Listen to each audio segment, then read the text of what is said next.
Hello, I'm Rebecca Robertson, Executive Producer of Park Avenue Armory. It is my pleasure to welcome you to the third of 4 virtual lectures of the Malkin Lecture Series for 2021. Just a couple of blocks to the south of the Armory is the landmark Barbizon Hotel. Built in 1927 at the height of the Roaring Twenties, the Barbizon Hotel was designed as a luxurious safe haven for the modern woman. Among its notable residents were Sylvia Plath, the unsinkable Molly Brown, Grace Kelly, Joan Didion, Liza Minnelli, and many more. To tell us more about the Barbizon, award-winning author and historian Paulina Bren will speak on her 2021 book, The Barbizon, the Hotel That Set Women Free. It is a New York Times editor choice and has received international press acclaim. I hope you'll enjoy this talk with author Paulina Bren. Hello, I'm excited to be here at the Park Avenue Armory to talk about my book, The Barbizon, the Hotel That Set Women Free. The hotel, about which many of you might have heard already, was located on 63rd and Lexington Avenue, and here you have sort of a matchbox from the time to give you a sense, of course, of the design and sort of the feel of the hotel. I'm going to start by talking a little about the feel of the hotel, the way it was constructed, who it was set out to be for, and then how that sort of changed. So the Bell Jar, Sylvia Plath's famous and only novel, The Bell Jar, was actually based on her time at the Barbizon in 1953, and I'll talk a little bit more about that later. But certainly one of the things that brought me into the idea of writing about the Barbizon was, in fact, this famous scene in The Bell Jar when Sylvia Plath comes to the roof of her hotel on the last night of her stay in New York and throws over the rooftop onto the street her carefully curated entire wardrobe. And this was really interesting to me, not just as an act, but I was really curious about the hotel. As I say, I'll return to that a little bit. This was a postcard, as in the old days. I'm not sure they do it anymore, but every hotel room would, of course, have a postcard of the hotel in the desk that you would send home. And invariably, everybody I spoke to who had stayed at the hotel, one of the first things they would write on that postcard home was, "My room looks nothing like this." It was, in fact, a tiny box-sized room, so a typical bedroom was a bit of a lie here. The hotel was built in 1927, opened its doors in 1928. And what is really interesting about this is that actually in the 1920s, there were a whole slew of women's residential hotels being built all over Manhattan. And this was a result of women after World War I getting the vote, coming to New York City in the thousands to look for jobs and to have independent lives and to act out their ambition. And so, in fact, the Barbizon, in that sense, was one of many. And these hotels were so popular that they would actually be booked before they were built. And in fact, residential hotels have been built in New York for a couple of decades at that point, but for men. And the same developers obviously saw a moment for a different kind of profit. So they were certainly going up during the 1920s.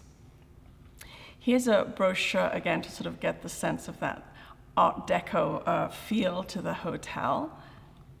And what is interesting, particularly about the Barbizon, is that these women's residential hotels, as they were going up, they often tended to have a clientele, a sort of resident that they expected would book into that hotel.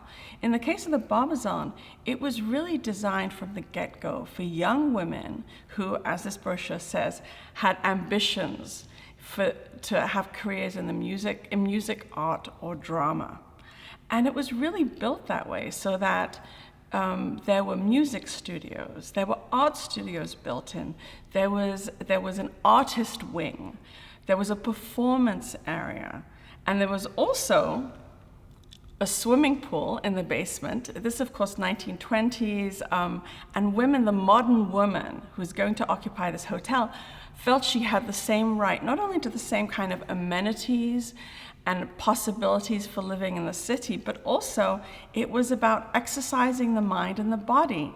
So the body was exercised in the gym and the Olympic-sized swimming pool in the basement, while the mind was exercised through the library, through the performance room that was there, and all sorts of exhibitions that were going up in the artist wing. Also, while there is a photograph of a man presumably on the rooftop, having lunch with his daughter, there were two areas where men were allowed. One was the lobby, and the other for a while was the rooftop sort of restaurant. But other than that, men were not allowed inside the Barbizon. Now, on the one hand, while that might be sort of repellent today, that kind of restriction meant respectability.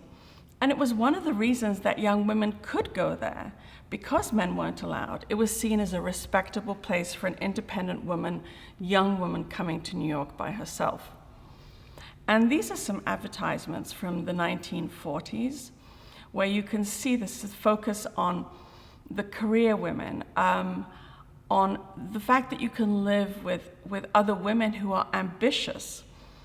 And one of the sort of important points that actually the Barbizon management pointed to, even though it was in fact a legal loophole for these residential hotels, but that legal loophole was that they could build if they didn't have kitchens attached to the rooms. And the Barbizon understood that in fact this was a huge plus for young women. And they spoke about, the management, the social director would speak about how this allowed women to escape sort of the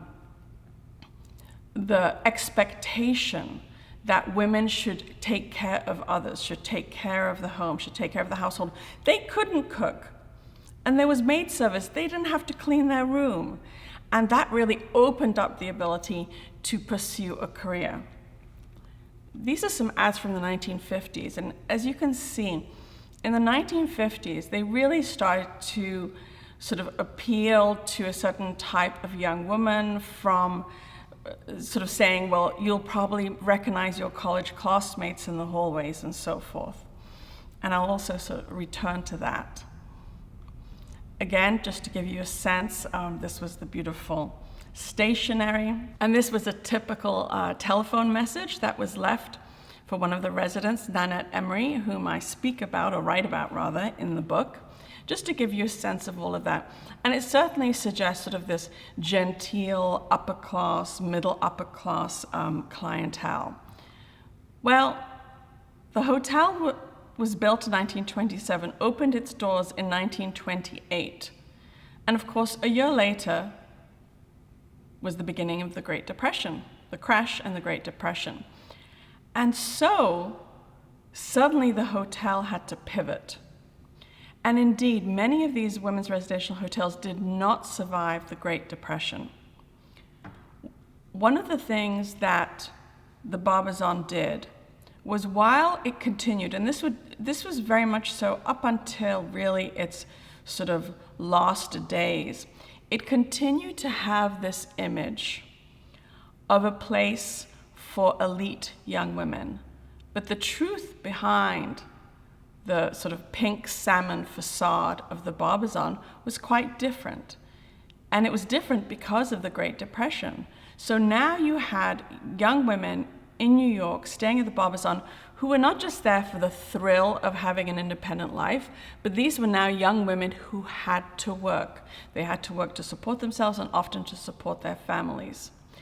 And these same young women who had attended the Seven Sisters colleges and Barnard and so forth, now their English degree was useless. What they wanted was a certificate from the most prestigious secretarial school, the Katharine Gibbs School.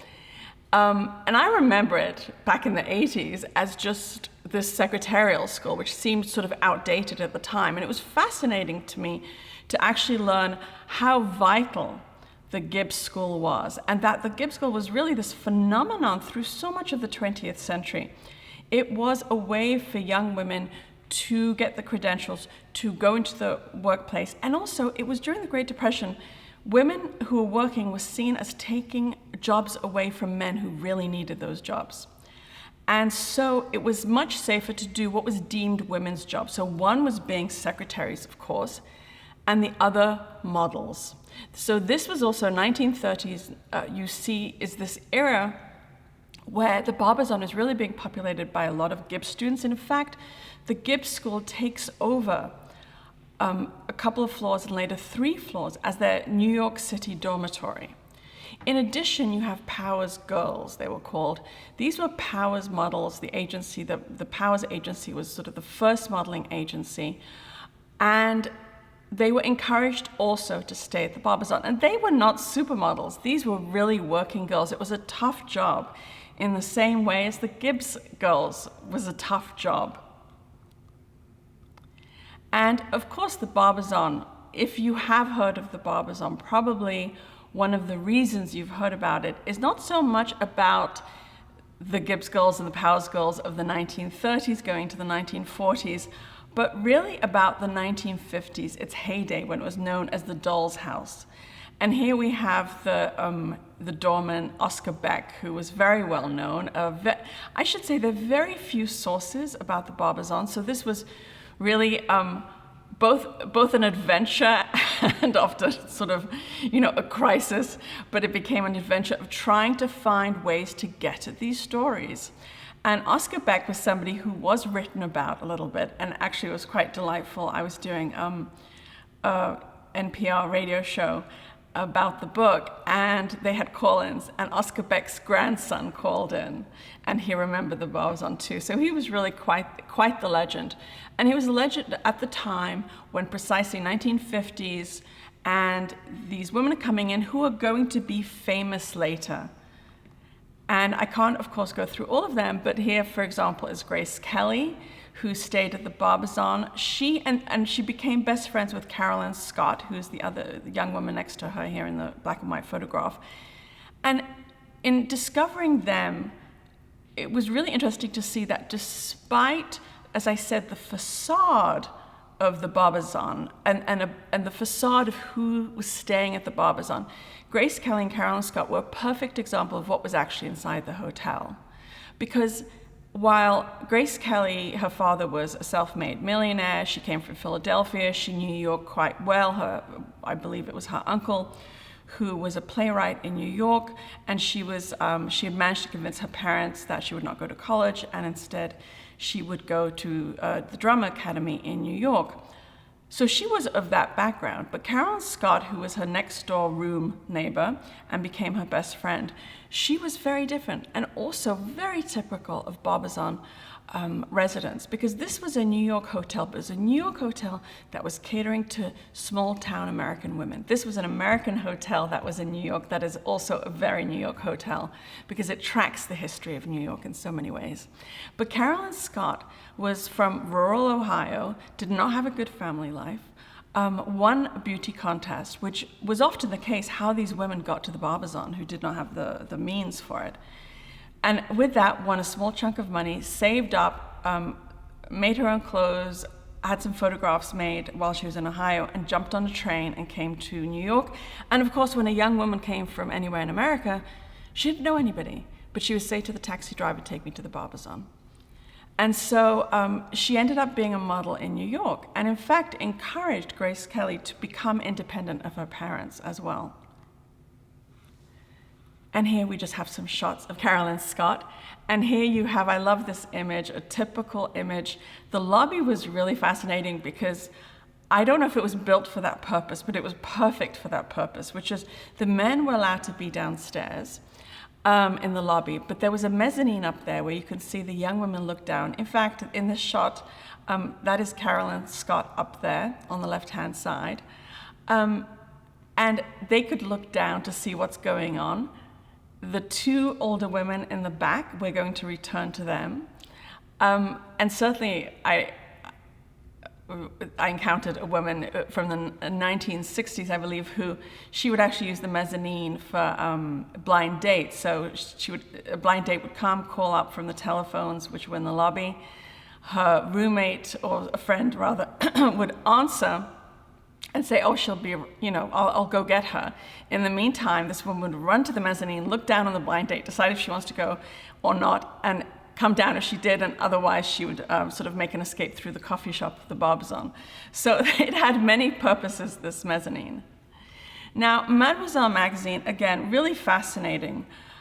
Again, when I still remember it from the 1980s, I remembered it as a very really not a good teenage magazine, certainly nothing intellectual about it. So it was fascinating to discover that this magazine was pivotal in American culture, beginning with its founding in the mid-1930s, easily up through about 1970.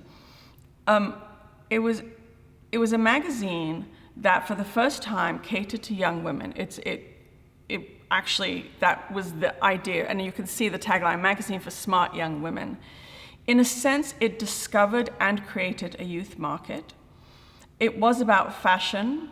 On the one hand, for the first time, there was a magazine that had ready-made fashion versus haute couture or sewing patterns.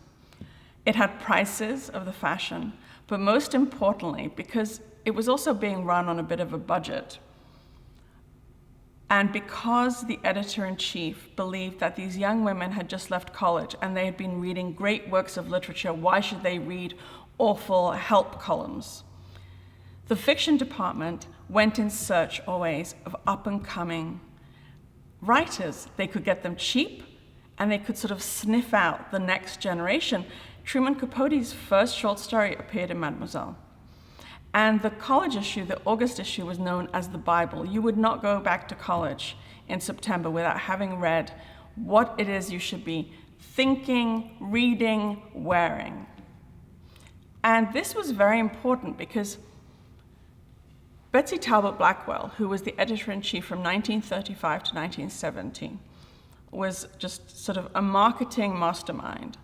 And she came up with the idea in the early sort of 1940s that let's really sound out our readers. And she created a network of about 1,000 young women across the country who would report back and say, well, this is what we're doing here, this is what we're talking about here, this is what we're wearing here. And of course, that was a marketer's dream. She had this information that advertisers were desperate for. And in the early 1940s, she said, let's add on to that. Let's create a guest editor program. And it became this contest where every young woman in the United States who was ambitious, who wanted to be a writer or an artist or an editor, would apply for this contest, and the creme de la creme won. They were brought to New York. It was sometimes this group of 20, sometimes 15. It changed through the years. But they would be brought to New York, and they would follow the editors. They would be wined and dined. They would have an incredible experience in the month of June, and they stayed at the Barbizon. So this really became not just their pathway into the Barbizon, but frankly, it became mine as a writer as well. I was really able to track that. So here, you can probably recognize Sylvia Plath. The magazine always included lots of photos of the guest editors as they were the readers would follow them on their journey through New York that June. And there was always they all had some sort of last photograph, and they would always have to wear the same outfit, which was usually a rather unfortunate looking outfit, as you can see here. It's not very attractive for 1953, but that is Sylvia Plath. And indeed, I discovered that her novel, The Bell Jar, is very, very autobiographical. I mean, we all know it's based on her experiences at the Barbizon, but after talking to the people who were there with her, reading her letters home at that time, I'd say her diary, but she just had one diary entry for that month of June, it was very accurate. And indeed, this is where her breakdown began and continued when she got home to Massachusetts, and her first, as we know, probably her first suicide attempt. In 1955, Joan Didion arrived then as a very young Joan Didion, interviewing a writer there on our left. In 1958, Ali MacGraw arrived as a guest editor and actually as an artist. Both her parents were bohemian artists. She had never considered doing anything else. She was invited as an artist for the magazine for that summer. And Betsy Talbot Blackwell picked her to be on the front cover, which had never happened before or after that a guest editor would appear on the front cover. And that was really the beginning of her modeling and then acting career. Betsy Johnson, the designer, was there in 1964. And when June ended, she was actually asked to stay on because the woman who ran the fabric department was going on maternity leave. So Betsy Johnson stayed on. The fabric department was something all magazines had at the time, where they literally had pieces of fabric. And she would take those remnants and she started to sew things. And then she would draw catalogs and leave them in the bathroom of Condé Nast, because she figured everybody had to go to the bathroom. And that is how she actually sort of became known for her original pieces. And indeed, editors would order pieces from her after seeing the catalog in the bathroom. What was really important in this story, as I say, very, very challenging with no sources. And by that I mean there's no archive that has a file that says the Barbizon, or rather the New York Historical Society does, but there's barely anything in it. These things can be an accident in history. They are also about what is considered important at the time and who is considered important at the time. So this hotel was, of course, built in 1927, 28 on 63rd and Lexington. This hotel was of course intended for white women. So the question becomes, though, it's a history of New York and it's a history of the United States. And so the question becomes, when did a woman of color be able to stay there? That doesn't mean, when did the doors become, a flood, was that opened up to complete diversity? Of course not. That would happen sort of slowly over time, and we can sort of guess when that was.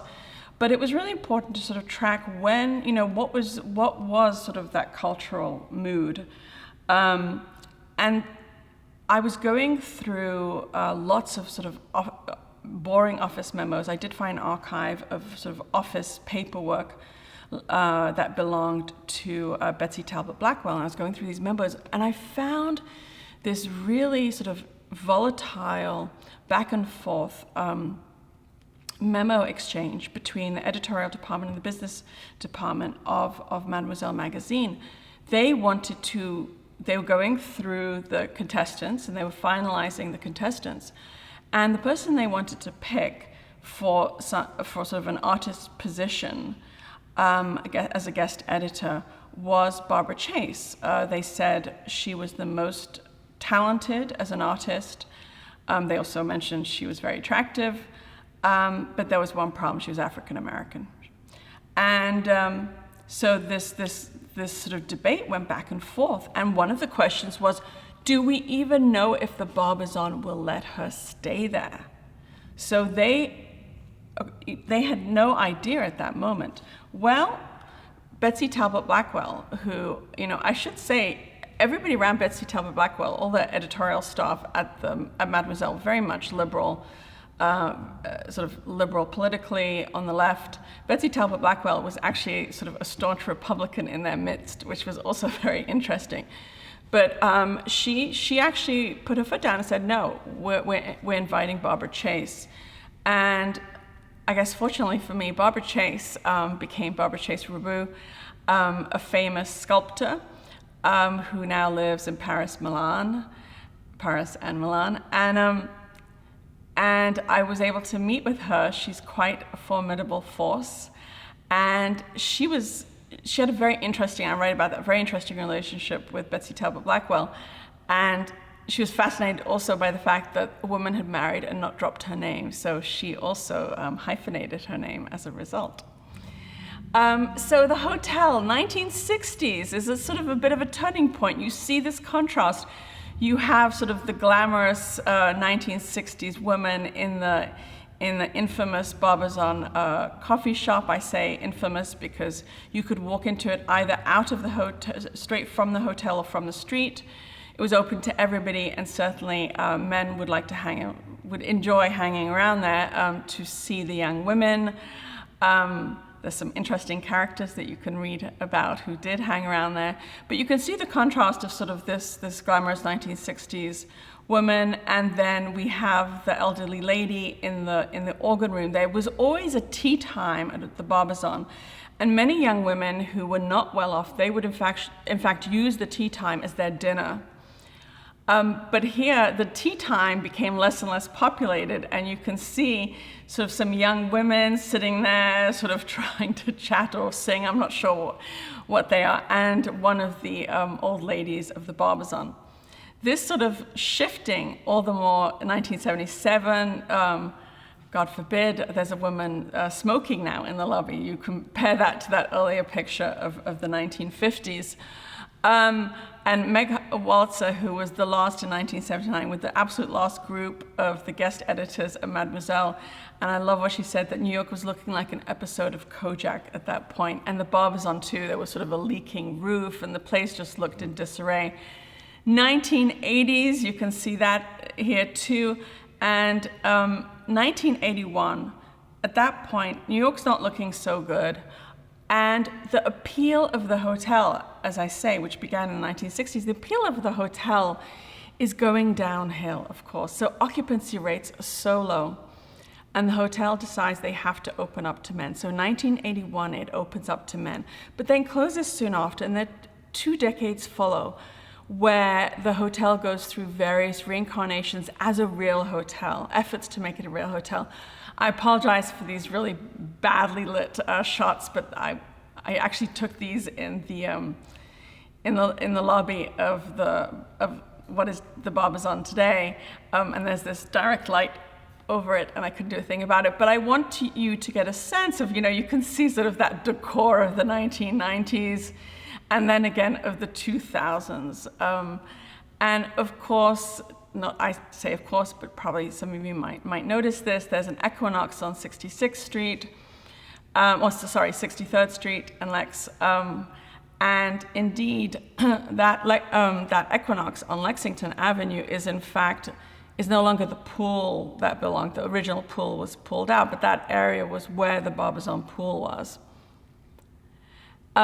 So I just lastly want to turn to the women. You saw them in one of those shots of the lobby where they were in the corner together, and you could see they were gossiping. And in fact, they were the women. They were known as the women for a long time. Even in sort of the 1950s, certainly in the 1960s, the young women who came there, they were terrified of the women, because the women was the sort of the title for any older woman. And an older woman there meant, for the most part, that she had arrived, a few decades or a couple decades earlier, and the Barbizon was a launching pad for ambitious women. It suggested she hadn't launched, and it suggested she hadn't gotten married. And of course, I write a lot about this in the book, marriage being an endpoint, even to one's time at the Barbizon, was key for so many of these decades. And so nobody wanted to become the women. And as the hotel started to take on these reincarnations or these renovations as just a regular hotel, they actually hired a tenant lawyer. It was discovered their rooms were SROs, so they had rent control rooms with daily maid service. And what's amazing is that as the hotel was changing into various things, and then in the early 2000s, 2005, it became Barbizon 63. It was completely gutted, and it's a luxury condo building today. The women still live there. I was just actually I was giving a talk the other day. Last time I heard there were 5, and I was just told a couple nights ago that there are 4 now.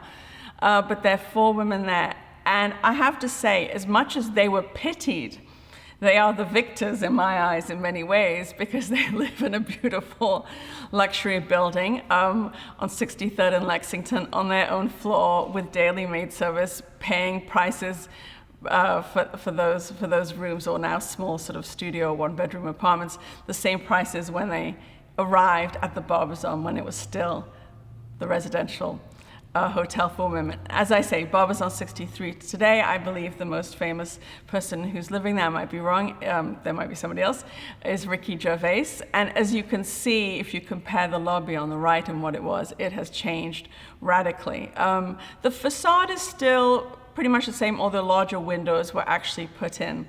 But anytime you walk past Barbizon 63, I hope you think about that history. And it was a pleasure talking to you briefly about it. Thank you so much.